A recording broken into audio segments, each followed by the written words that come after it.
இன்றைக்கி மார்னிங் எழுந்ததும் ஆப்போசிட் வீட்டில் பார்த்தா அழகாக சின்னதாக கோலம் போட்டுருந்தாங்களா, அதை அப்படியே பார்த்துட்டு பால் ஆர்டர் போட்டிருந்தேன். அது வந்துட்டு இருந்துச்சு. எடுத்து வாஷ் பண்ணிவிட்டு டீ போட்டேன். என் ஹஸ்பண்டுக்கு கொண்டு போய் கொடுத்துட்டு, அதுக்கப்புறமா எங்களுக்கு மதியத்துக்கு அரிசியும் முட்டை வெங்காயம் தக்காளி எல்லாத்தையும் எடுத்து வச்சுட்டேன். அரிசியை ஊற வச்சுட்டேன்.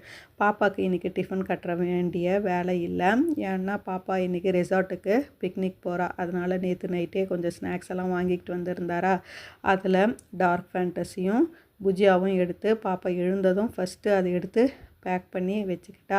அதுக்கப்புறம் பாப்பா கிளம்புனா. ஸ்கூலில் கொண்டு போய் என் ஹஸ்பண்டு விட்டு வந்தார். வரும் பொழுதே எதனா பிரேக்ஃபாஸ்ட்டுக்கு வாங்கிக்கிட்டு வாங்க சொல்லியிருந்தேன். அப்போ வந்து வடாப்பாவும் பஜ்ஜியும் தான் வாங்கிக்கிட்டு வந்திருந்தார். இங்கே பூனே வந்ததுலேருந்து இந்த வடாப்பாவுக்கு நான் ரொம்ப ஃபேவரட் ஆகிட்டேன். ஏன்னா எனக்கு ரொம்ப பிடிக்கும். நம்ம ஊர் காரம் மாதிரியே இருக்குமா, அதனால் வந்து இந்த ஒரு வடாப்பாவை சாப்பிட்டாவே வயிறு ஃபுல்லாகிடும். காலையில் பிரேக்ஃபாஸ்ட்டை முடித்ததும் துணியெல்லாம் கொஞ்சம் இருந்துச்சு. அந்த துணியெல்லாம் துவைச்சி காய போட்டேன். வீடெல்லாம் பெருக்கிட்ட பிறகு 11 o'clock மேலே வீட்டு அரிசியில் தான் சாதம் செஞ்சுருந்தேன். ஒரு சைடில் வந்து இன்றைக்கி முட்டை புர்ஜி மாதிரி பண்ணிவிட்டு அதுலேயே சாதம் மிக்ஸ் பண்ணிக்கலான்னு சொல்லிவிட்டு ஃப்ரைட் ரைஸ் பண்ணுறதுக்கு ரெடி பண்ணியிருந்தேன். நார்மலாக எப்போவுமே வெங்காயம் தக்காளி மஞ்சத்தூள் மிளகாத்தூள்லாம் போட்டு தான் செஞ்சுருந்தேன்.